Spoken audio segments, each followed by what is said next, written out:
Good evening guys. हमने last class में start की थी स्पेशल एंट्रीज, आज वही कंटिन्यू होंगी। तो आप लिखो स्पेशल एंट्रीज 2 और इसमें फर्स्ट पॉइंट लिखो आज prepaid expenses. Prepaid expenses slash expenses paid in advance. Expenses paid in advance, ठीक है, थोड़ा ध्यान से सुनना। अब हुआ क्या, आपने अगले महीने का रेंट एडवांस में पे कर दिया, जिसको हम बोलते हैं प्रीपेड रेंट, मतलब पहले से ही खर्चा पे कर दिया। तो आप बताओ, आपके लिए एसेट या लायबिलिटी? आपके लिए एसेट। क्यों? क्योंकि कल को सर्विस मिलेगी और अगर बाई चांस सर्विस नहीं मिली तो पैसे वापस मिलेंगे। पॉइंट क्या है, अगर हम कोई खर्चा एडवांस में दे देते हैं तो हमें वहां से सर्विस मिलनी है, इसीलिए हमारे लिए एसेट। दूसरी बात, पैसे आए या गए, जब आपने कोई एक्सपेंस पे करा एडवांस में, पैसे तो गए ना, और कैश जब जाता है तो क्या होता है? क्रेडिट। तो इसकी एंट्री क्या होनी चाहिए? इसमें एग्जांपल ले लेते हैं हम प्रीपेड रेंट का। मान लो आपने रेंट एडवांस में पे करा, तो इसकी एंट्री क्या होनी चाहिए? Prepaid rent to cash. ये वाली एंट्री कैसे आएगी? अगर आपने एडवांस में रेंट पे कर दिया तो आपके लिए एसेट, क्योंकि कल को सर्विस मिलेगी, और एसेट क्या होता है? डेबिट, ठीक है। दूसरी बात, पैसे तो गए, राइट, तो डिक्रीज इन एसेट या decrease in cash, credit. Cash गया तो क्रेडिट, ठीक है। एक तो ये एंट्री है, ये बिल्कुल करेक्ट है, बट इसकी एक और एंट्री होती है, प्रीपेड एक्सपेंस की एक और एंट्री होती है, और वो क्या होती है? ध्यान से देखना। इसकी एक एंट्री ये भी होती है, prepaid rent to rent account. Prepaid rent to rent. अब थोड़ी सी कंफ्यूजन होगी कि सर ये क्या कर दिया आपने। अभी मैं समझाऊंगा ये क्या किया मैंने। ये एंट्री भी ठीक है, ये भी ठीक है, दोनों ठीक है। आपको क्वेश्चन को पढ़ के जज करना है कि हमें ये वाली एंट्री अप्लाई करनी है या फिर ये वाली एंट्री अप्लाई करनी है। तो देखेंगे, फिलहाल दोनों ठीक है, ठीक है। तो सबसे पहले आप ये दोनों एंट्रीज लिख लो, उसके बाद मैं प्रूफ करूंगा कि ये वाली एंट्री कैसे आएगी।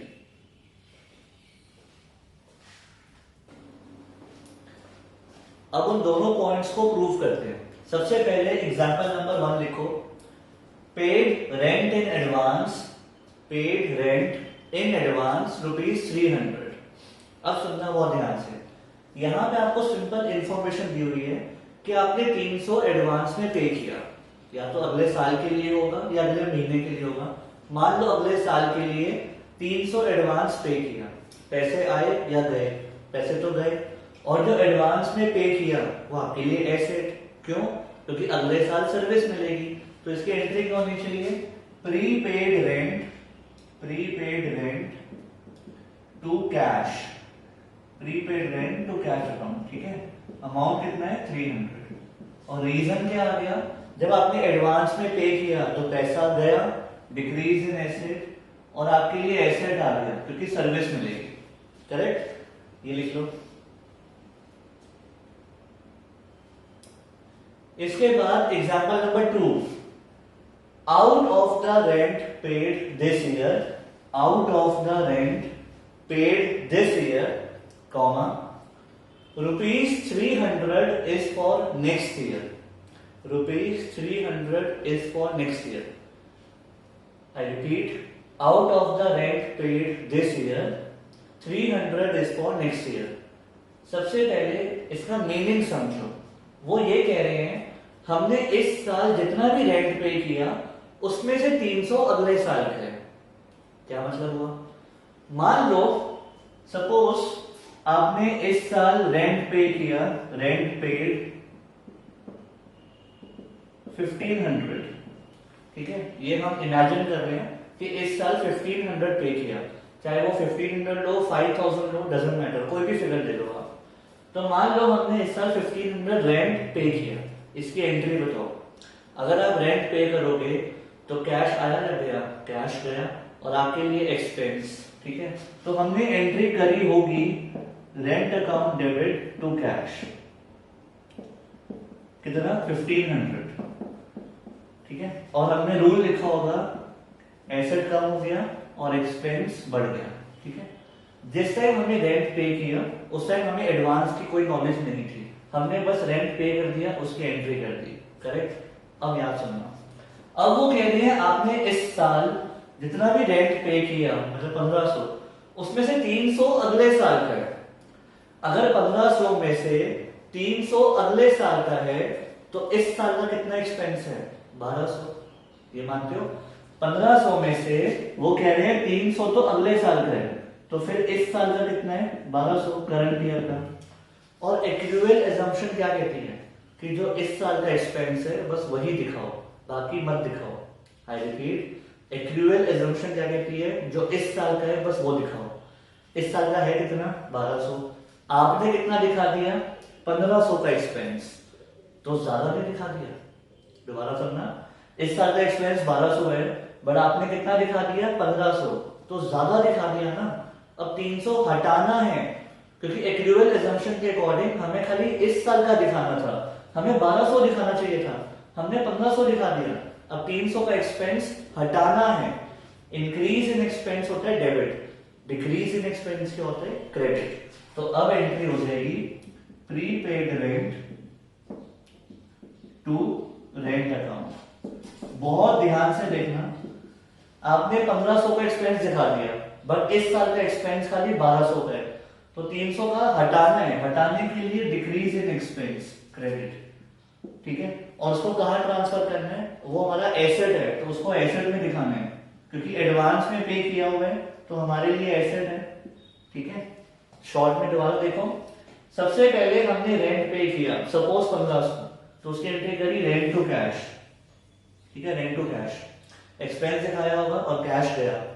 अब वो कह रहे हैं उसमें से 300 एडवांस है, तो एडवांस तो दिखाया ही नहीं हमने, तो अब तो एक प्रीपेड रेंट दिखा दो एसेट, और एक्सपेंस में से 300 हटा दो क्योंकि फालतू दिखा दिया, तो 300 हटा दिया, ठीक है। कैश तो नहीं दिखाया मैंने, कैश तो पहले दिखा चुका हूं मैं पूरा 1500, समझ पा रहे हो? अब लिख लो। और एक बात ध्यान रखना, आपको अगर ये पॉइंट आता है out of the rent paid this year 300 is for next year, अगर ये स्टेटमेंट लिखी होती है तो आपको बस ये वाली एंट्री करनी है। ये वाली एंट्री तो पहले हो चुकी है, ये नहीं करनी। बस वो शॉर्ट में ये कहना चाह रहे हैं इसका जितना भी रेंट पे किया कैश तो गया, उसमें से 300 अगले साल का है तो प्रीपेड में डाल दो उसको और एक्सपेंस में से हटा दो। तो अगर ये लाइन लिखी है तो ये वाला पॉइंट करना है, और अगर नॉर्मल बात लिखी है कि 300 एडवांस दिया, बाकी रेंट के बारे में कोई बात नहीं होगी कि इस साल इतना पे किया, कुछ नहीं लिखा, नॉर्मल बात है कि 300 एडवांस में दे दिया तो एसेट और कैश गया, ठीक है। दोनों को आइडेंटिफाई करना सीख लो। अगर ये लिखा है नॉर्मल तो ये लिखनी है, अगर ये out of the rent paid this year लिखा है तो फिर ये वाली लिखनी है, ठीक है। अब लिख लो। अब इसका एक और एग्जांपल है, एग्जांपल नंबर 3, आप लिखो rent paid 1500, rent paid 1500 out of which 300 belongs to next year, out of which 300 belongs to next year। सबसे पहले तीनों एग्जाम्पल में डिफरेंस समझो। एग्जाम्पल 1 में बस ये लिखा था कि इस साल हमने एडवांस पे किया 300, बाकी कितना रेंट है पूरे साल का वो नहीं बताया, बस एडवांस की बात करी, ठीक है। एग्जाम्पल 2 में ये लिखा था कि जितना भी रेंट पे किया, जितना भी, उसमें से 300 अगले साल का है तो उस 300 को यहां से हटाना है। बट एग्जाम्पल 3 में क्या है, टोटल रेंट पे किया 1500 जिसमें से 300 अगले साल का है, मतलब इसमें दोनों बातें हैं, जो इस साल पे किया वो भी बता रहे हैं, जो अगले साल का है वो भी बता रहे हैं। ध्यान से देखना, टोटल कितना पे किया 1500, जिसमें से आउट ऑफ विच, जिसमें से 300 अगले साल का है, मतलब प्रीपेड, प्रीपेड कितना है 300, तो इसका मतलब इस साल का कितना है नॉर्मल रेंट 1200, ठीक है। तो नॉर्मल रेंट हो गया 1200, राइट। अब देखना बहुत ध्यान से, टोटल हमारा कैश कितना गया 1500, टोटल तो हमने 15 पे किया तो कैश तो मेरा गया 1500 टू कैश अकाउंट 15, कैश जब गया क्रेडिट। इस साल का रेंट कितना है 1200, वो होता है हमारा एक्सपेंस, तो इस साल के रेंट में डालेंगे रेंट अकाउंट डेबिट 1200, ये हो गया एक्सपेंस। राइट। उसके बाद जो एडवांस में पे किया प्रीपेड, वो हमारा क्या होता है एसेट, तो प्रीपेड रेंट जाएगा एसेट में। प्रीपेड रेंट अकाउंट डेबिट, कितना एसेट है 300, ये जाएगा एसेट। अगर आप ध्यान से देखो डेबिट में भी 1500 है, क्रेडिट में भी 1500 है, बस शायद थोड़ी सी कंफ्यूजन हुई होगी, तो इसको मैं पहले एक बार अलग अलग करवाता हूँ फिर दोबारा सिखाता हूँ। यहाँ देखो, अगर आपने प्रीपेड रेंट पे किया, प्रीपेड मतलब एडवांस में पे किया, तो इसकी एंट्री क्या होती है प्रीपेड रेंट टू कैश, ठीक है। 300 का एडवांस में पे किया, ये हमारा एसेट है और पैसे गए।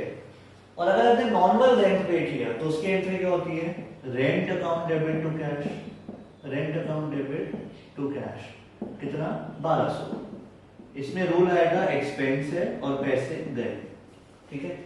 अब दोनों को क्लब कर दो, कैश कितना गया टोटल 300 प्लस 1200 1500, तो कैश गया 1500। प्रीपेड रेंट कितना आया 300 डेबिट में, प्रीपेड रेंट 300 और नॉर्मल रेंट कितना आया 1200, normal rent 1200। In short total हमने 1500 पे किए, कैश गया, जिसमें से 300 प्रीपेड है 1200 नॉर्मल है, ठीक है। ये लिख लो और एक बार दोबारा समझ लो तीनों में डिफरेंस क्या है। एग्जाम्पल 1 में सिर्फ प्रीपेड रेंट की बात हो रही है, नॉर्मल रेंट की बात नहीं हो रही, सिर्फ प्रीपेड रेंट, तो ये वाली entry prepaid rent to cash. Example 2 में ये कह रहे हैं इस साल जितना भी पे किया उसमें से 300 अगले साल का है, तो उसमें से 300 हटाया तो उसकी एंट्री हो गई प्रीपेड रेंट टू रेंट, क्योंकि एक्सपेंस को कम करना है, क्योंकि हमने ज्यादा दिखा दिया था। और एग्जाम्पल 3 में वो ओवरऑल सब बता रहा है कि इस साल टोटल इतना पे किया, जिसमें से 300 अगले साल का है, 1200 इस साल का है, और अब इसकी एंट्री करो, ठीक है। तो तीनों एंट्रीज आपको आनी चाहिए, पेपर में कोई भी पूछ सकते हैं। अब लिखो,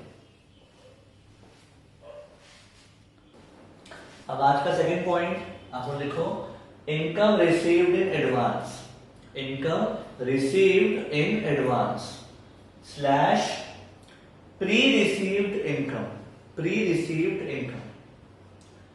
अब मान लो आपको इनकम एडवांस में मिल गई, अभी काम तो किया नहीं है, पैसे पहले ले लिए, तो एक तो कैश आ गया, कैश जब आता है तो डेबिट, और आपको एडवांस में पैसे मिल गए तो आपके लिए एसेट या लायबिलिटी। अगर इनकम एडवांस में मिलती है तो लायबिलिटी होती है, क्यों? क्योंकि अभी सर्विस देनी पड़ेगी, काम करना पड़ेगा, और अगर काम नहीं करोगे तो पैसे वापस करने पड़ेंगे, ठीक है। तो अगर आप एडवांस में पैसे ले लेते हो अपने कस्टमर से तो आपके लिए लायबिलिटी, सर्विस देनी पड़ेगी, राइट। तो इसकी एंट्री क्या होनी चाहिए? मान लो आपको कमीशन मिल गई एडवांस में, तो एग्जांपल लेते हैं, कमीशन रिसीव्ड इन एडवांस। अगर एडवांस में पैसे आ गए तो कैश आया, ठीक है, तो कैश अकाउंट डेबिट, जब भी कैश आता है डेबिट होता है, और लायबिलिटी आ गई क्योंकि सर्विस देनी है, लायबिलिटी क्या होती है? क्रेडिट। तो एंट्री क्या हो गई? Cash account debit to commission received in advance, या आप इसको लिख सकते हो टू प्री रिसीव्ड कमीशन, एक ही बात है, ठीक है। तो पैसे आ गए और लायबिलिटी आ गई, यहां तक ओके। इसकी एक और एंट्री होती है, इसकी एक और एंट्री ये होती है, commission account debit, commission account debit to commission received in advance. Liability तो रहेगी और यहां पे इनकम कम हो जाएगी। अब सर ये कैसे कर दी? ठीक है, फिर से इसमें डाउट आएगा, पहले आप लोग लिख लो फिर प्रूव करता हूं। अब इनको डिस्कस करते हैं। आप लोग लिखो example number 1, commission received, commission received in advance 1000, commission received in advance 1000, मतलब आपको अगले साल की इनकम अभी मिल गई, काम तो किया नहीं, पैसे एडवांस में आ गए, तो कैश तो आ गया डेबिट, और जब पैसे एडवांस में आ गए तो कल को सर्विस तो करनी पड़ेगी, तो लायबिलिटी। तो इसकी एंट्री तो हो गई cash account debit to commission received in advance, ठीक है, ये तो नॉर्मल हो गई, एसेट इंक्रीज हो गया और लायबिलिटी इंक्रीज हो गई, पैसे आ गए और लायबिलिटी आ गई, correct. Example number 2, out of the commission received this year, out of the commission received this year, 1000 belongs to next year। इसका मतलब इस साल जितनी भी कमीशन मिली उसमें से 1000 अगले साल की है। मान लो इस साल कमीशन मिली 13,000, लिखा नहीं है, एज्यूम कर रहे हैं। मान लो कमीशन रिसीव्ड हुई 13,000, तो आपने इसकी एंट्री क्या करी होगी, पैसे आ गए और इनकम आ गई, तो इसकी एंट्री करी होगी आपने cash account debit to commission account या टू कमीशन रिसीव्ड अकाउंट, ठीक है। 13,000 या आप दिखाते हो एसेट आ गया और ये दिखाते हो इनकम आ गई, ऐसे ही करते हो, ऐसे ही करते हो, राइट। अब वो क्या, वो कह रहे हैं इस साल जितनी भी कमीशन मिली उसमें से 1000 तो अगले साल की है, तो इसका मतलब 13 में से 1000 तो अगले साल की है, तो इस साल की इनकम है कितनी, 12,000। और इक्विवेलेंट असम्पशन क्या कहती है, बस इस साल की इनकम दिखाओ, राइट। लेकिन हमने कितनी दिखा दी, 13,000, दिखानी कितनी चाहिए थी, 12,000। इक्विवेलेंट असम्पशन के अकॉर्डिंग 12 दिखानी चाहिए थी, आपने 13 दिखा दी, तो 1000 फालतू दिखा दी। अब वो हटानी है, जब इनकम इंक्रीज होती है तो क्रेडिट होती है, अब हटानी है मतलब डिक्रीज करनी है तो डेबिट होगी, ठीक है। तो अब एंट्री आएगी कमीशन अकाउंट डेबिट, 1000 की कमीशन हटा दो, इनकम को हटा दो और उसको कहां डाल दो, एडवांस में, to commission received in advance, liability में। दोबारा सुनो, टोटल हमें 13 मिले थे, ठीक है, हम एज्यूम कर रहे हैं, आप 50 भी एज्यूम कर सकते हो।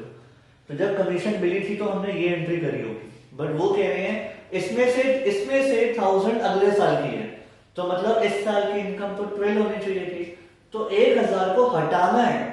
जब इनकम दिखाते हैं तो क्रेडिट, जब हटाते हैं तो डेबिट, ठीक है। 1000 की इनकम को हटा दिया, हटाने के लिए डेबिट कर दिया और उसे कहां ट्रांसफर कर दिया, लायबिलिटी में। समझ पा रहे हो डिफरेंस। तो अगर नॉर्मल लिखा है कि कमीशन मिली एडवांस इतना, तो कैश वाले दिखा दो, और अगर वो कह रहे हैं इस साल जितनी भी मिली थी उसमें से 1000 एडवांस है, तो ये वाली एंट्री कर दो, ठीक है, लिख लो। अब करेंगे example number 3, commission received 5,000 out of which 1000 belongs to next year, out of which 1000 belongs to next year। Commission received 5,000 out of which 1000 belongs to next year। अब उन्होंने सारी बातें बता दी कि टोटल कमीशन हमें मिली इस साल 5,000, जिसमें से 1000 नेक्स्ट ईयर की है, तो वो तो हो गई प्री रिसीव्ड, ठीक है, मतलब एडवांस में जो मिली। और नॉर्मल कमीशन कितनी मिली, नॉर्मल इस साल की, वो हो गई 4,000, राइट। 5 में से अगर 1 अगले साल की है तो 4 इस साल की है। अब टोटल कैश कितना आया, टोटल तो 5,000 आए, तो कैश अकाउंट डेबिट हुआ 5,000, ठीक है। उसके बाद नॉर्मल कमीशन कितनी आई, जो हमारी इनकम है 4,000, टू कमीशन रिसीव्ड, ये हो गई 4,000 जो नॉर्मल इनकम है, और जो एडवांस आया वो अगले साल सर्विस भी तो करनी पड़ेगी, तो लायबिलिटी है। लायबिलिटी क्या होती है, क्रेडिट, तो वो हो जाएगी to commission received in advance 1,000, मतलब लायबिलिटी, ठीक है। अगर आप ध्यान से देखो तो क्रेडिट में कितना है 5,000, डेबिट में भी कितना है 5। इन शॉर्ट टोटल आए 5, जो इस साल की कमीशन है 4, जो अगले साल की है 1000, वो लायबिलिटी। क्लियर। अगर कुछ भी कंफ्यूजन है तो इन दोनों को अलग अलग करके देख लेते हैं। सबसे पहले जो नॉर्मल कमीशन आई उसकी एंट्री क्या होती है, cash to commission received, right, 4,000 जो नॉर्मल कमीशन आई, और जो एडवांस आई उसकी एंट्री क्या होती है, cash to commission received in advance, उसमें अमाउंट कितना है 1000।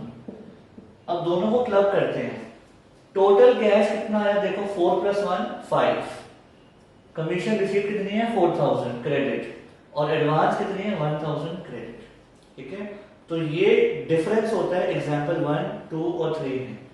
अगर लिखा हुआ है एडवांस आया, बस इतना लिखा है कमीशन आई एडवांस में, तो example 1 cash to commission received in advance. अगर लिखा हुआ है इस साल जितनी भी कमीशन आई उसमें से 1000 एडवांस, तो commission to commission received in advance. क्यों? क्योंकि इस साल जितनी भी कमीशन आई आपने पहले इनकम दिखा दी थी, अब उसमें से जो 1000 है उसको इनकम में से हटा रहे हैं, तो एग्जांपल 2। और अगर दोनों बातें लिखी हैं एडवांस भी और नॉर्मल भी, तो फिर एग्जांपल नंबर 3 ये वाली एंट्री, इसे क्या बोलते हैं कंपाउंड एंट्री। ठीक है, अब लिख लो। अब हम करेंगे न्यू पॉइंट, पॉइंट नंबर 3 लिखो आप लोग, closing stock slash stock at the end of the year, stock at the end of the year. ठीक है, क्लोजिंग स्टॉक। अब बहुत ध्यान से सुनना, जब हम गुड्स खरीदते हैं तो हम उसे क्या बोलते हैं परचेजेस, और वो किस में आते हैं एक्सपेंस में। जब गुड्स बेचते हैं उसे क्या बोलते हैं सेल्स, वो किस में आता है इनकम में। मैंने आपको स्टार्टिंग में ही कहा था गुड्स अब एसेट में नहीं आते, गुड्स को खरीदना परचेज, गुड्स को बेचना सेल्स। लेकिन मैंने एक और बात कही थी स्टार्टिंग में कि जो क्लोजिंग स्टॉक होता है, क्लोजिंग स्टॉक मतलब एंड में बचा हुआ स्टॉक जो हमारे गोडाउन में पड़ा है, वो हमारा एसेट होता है। ठीक है, तो अब ध्यान से सुनना, क्लोजिंग स्टॉक का मतलब होता है साल के एंड में गोडाउन में जो सामान बच गया वो हमारा स्टॉक। ठीक है, ये हमारे लिए एसेट होता है। क्यों? अगले साल तो बिक जाएगा ना, अगर जो बचा हुआ स्टॉक है उसे बुक्स में दिखाना है, अगले साल तो वो बिक जाएगा, तो वो हमारे लिए होता है एसेट। और एसेट क्या होता है डेबिट। तो जो इसकी एंट्री होती है वो होती है closing stock account debit. Closing stock हमारा एसेट है टू ट्रेडिंग अकाउंट, ठीक है। अब ये क्या होता है ये आपको नहीं पता। अब मेरी बात सुनो, जितनी भी एंट्रीज मैंने आपको करवाई हैं, मैंने आपको उसके रीजन लिखे हैं, रीजन लिखे हैं साथ साथ, हर एंट्री का रीजन दिया है। बस एक ये एंट्री है जो आपको लर्न करनी है, इसका रीजन मैं आपको अभी नहीं दे पाऊंगा। ऐसा नहीं कि मुझे आता नहीं है, इसका रीजन है, बट आपको अभी समझा नहीं सकते, हम आपको समझाएंगे दिसंबर में। ये रीजन मैं आपको दिसंबर में दूंगा जब मैं आपको फाइनल अकाउंट्स करवाऊंगा। ठीक है, उस टाइम में आपको ये रीजन दूंगा, अभी नहीं दे सकता क्योंकि आपको समझ ही नहीं आएगा। ठीक है, तो एक एंट्री, बस एक एंट्री आपको लर्न करनी है, बाकी सारी एंट्रीज के रीजन है। तो ये एंट्री लर्न कर लेना, closing stock to trading account. इसका भी मैंने हाफ रीजन तो आपको दे दिया। क्लोजिंग स्टॉक हमारे लिए होता है एसेट, क्यों? अगले साल बिक जाएगा, कैश में कन्वर्ट हो जाएगा, तो वो तो हो गया एसेट। हाफ रीजन दे दिया, हाफ रीजन आपको दिसंबर में दूंगा ड्यूरिंग फाइनल अकाउंट्स। ठीक है, तो इसको लिख लो और लर्न कर लेना। अब हम क्वेश्चन करेंगे, आप लोग लिखो past journal entries. Past journal entries, first point, paid salary in advance, paid salary in advance 15,000, paid salary in advance 15,000, 3 lines छोड़ दो। Second point, out of the salary paid this year, out of the salary paid this year, comma 5,000 is for next year, 5,000 is for next year, 3 lines. Point number 3, salary paid 12,000, salary paid 12,000, out of which 2,000 belongs to next year. Salary paid 12,000, out of which 2,000 belongs to next year. Number 4, salary outstanding 10,000, salary outstanding 10,000. ठीक है, अब obviously ये points आप try करोगे, but पीछे notes मत देखना, खुद ट्राई करो, तब आइडिया होगा कितना समझ आया। ठीक है, सो स्टार्ट। अब टैली करते हैं। सबसे पहले पेड सैलरी इन एडवांस 15,000, बस इतना लिखा है कि एडवांस में सैलरी दी, तो इसको हम बोलते हैं प्री पेड सैलरी, हमारे लिए एसेट। क्यों? कल को सर्विस मिलेगी और पैसे गए, तो इसकी एंट्री क्या होगी? Prepaid salary to cash. ये आपका आ गया एसेट और कैश गया, प्रीपेड सैलरी टू कैश। ठीक है, next, out of the salary paid this year, इस साल जितनी भी सैलरी पे करी है, 1-2 लाख 5 लाख, उसमें से 5,000 अगले साल की है। इस साल जितनी भी सैलरी पे करी थी तो उसकी एंट्री हमने की थी सैलरी टू कैश, एक्सपेंस दिखाया था, उसमें से 5,000 अगले साल के हैं, तो वो वाले एक्सपेंस में से हटाना है, और प्रीपेड सैलरी एसेट होता है, तो इसकी एंट्री क्या होगी? Prepaid salary to salary. I hope थोड़ा सा समझ में आ गया होगा। जो आपने एक्सपेंस दिखाया हुआ है उसमें से 5,000 हटाना है, क्योंकि ये इस साल का एक्सपेंस नहीं है, तो ये हो गया डिक्रीज इन एक्सपेंस और ये इंक्रीज इन एसेट।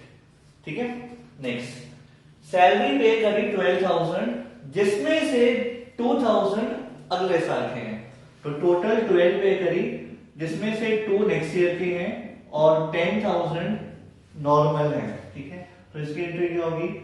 सैलरी जो नॉर्मल पे करी 10,000, प्रीपेड सैलरी ये भी डेबिट होगा 2,000, और टोटल कैश कितना गया? 12,000। ठीक है, तो जो सैलरी नॉर्मल है वो एक्सपेंस, 2,000 जो प्रीपेड है एसेट, और टोटल पैसे कितने गए? 12। Debit credit equal, right. Next, salary outstanding, ये मैंने लास्ट क्लास से दे दिया। सैलरी आउटस्टैंडिंग की एंट्री क्या होती है? Salary account debit to salary outstanding account. Reason, salary outstanding मतलब पे नहीं करी, तो ये हमारे लिए लायबिलिटी है, और एक्सपेंस तो दिखाना ही पड़ेगा। इक्विवेलेंट असम्पशन, भले पे करी या नहीं करी, जिस साल का एक्सपेंस है उसी साल दिखाना, राइट। लिख लो। अब नेक्स्ट पॉइंट्स करेंगे। आप लिखो point number 5, commission received in advance, 20,000। ठीक है, commission received in advance 20,000, 3 lines. Point number 6, out of the commission received this year,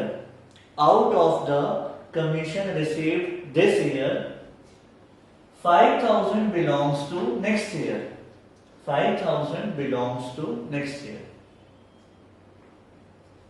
Point number 7, commission received 10,000, out of which half belongs to next year, ठीक है। Last point, accrued interest 8,000, फिर से पहले आप try करेंगे।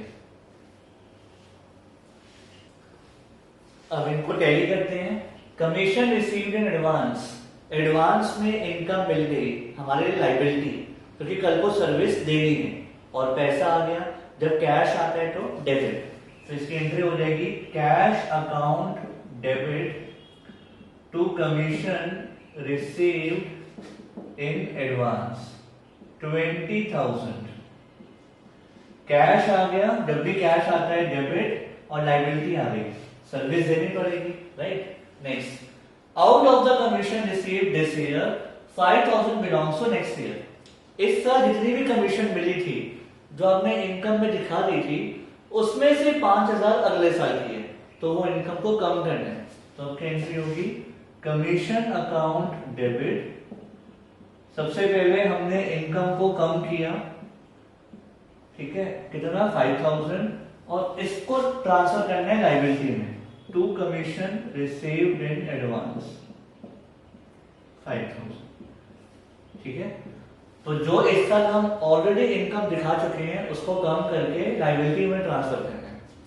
Next, commission मिली 10,000 जिसमें से half है नेक्स्ट ईयर की, टोटल मिली 10,000, तो कैश तो आ गया 10,000, कैश अकाउंट डेबिट 10,000, जिसमें से हाफ नेक्स्ट ईयर की है, इसका मतलब हाफ इस साल की है, राइट।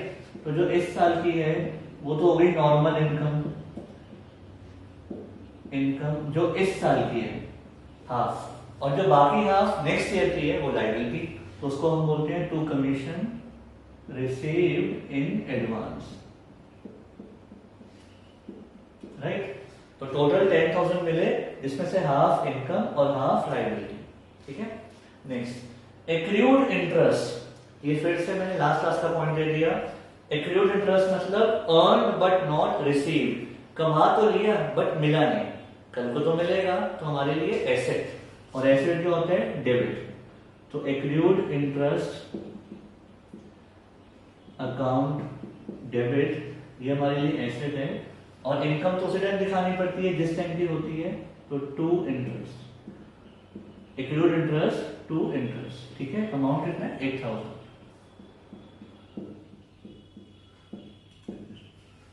आई होप क्लियर हो गया होगा, अब आप टैली कर लो। अब हमने स्पेशल एंट्रीज तो कर ली हैं, बट 4 पॉइंट्स हैं जो मुझे आपको रिवाइज करवाने हैं। कुछ इसकी ट्रिक होती है वो आपको हमेशा ध्यान रखनी है। सबसे पहला पॉइंट, एक्सपेंसेस आउटस्टैंडिंग। आपको सबसे पहले ये सोचना है ये एसेट होता है या लायबिलिटी होता है। आउटस्टैंडिंग होता है लायबिलिटी, एक्सपेंसेस आउटस्टैंडिंग क्या होती है, लायबिलिटी, और लायबिलिटी क्या होती है, क्रेडिट। तो ये हमेशा आपको क्रेडिट में मिलेगा, एक्सपेंसेस आउटस्टैंडिंग क्रेडिट में होंगे। ठीक है, उसके बाद एक्रूड इनकम, एक्रूड इनकम क्या होता है हमारे लिए, एसेट, मिलना है, और एसेट क्या होते हैं, डेबिट, तो ये आपको डेबिट में मिलेगा। ठीक है, प्रीपेड एक्सपेंस, प्रीपेड एक्सपेंस मतलब एडवांस में पे कर दिया, तो ये भी होता है एसेट, और एसेट क्या होता है, डेबिट, तो प्रीपेड एक्सपेंस भी आपको डेबिट में मिलेगा। और इनकम रिसीव्ड इन एडवांस मतलब एडवांस में इनकम मिल गई, काम अभी किया नहीं है, तो ये होती है लायबिलिटी, और लायबिलिटी क्या होती है, क्रेडिट, तो ये आपको क्रेडिट में मिलेगी। तो कुछ ट्रिक्स होती है, अगर ध्यान रखोगे तो एंट्रीज इजीली हो जाएंगी आपसे। ठीक है, ये लिख लो, और आज के लिए इतना ही, बाकी नेक्स्ट क्लास में सीखेंगे। सी यू।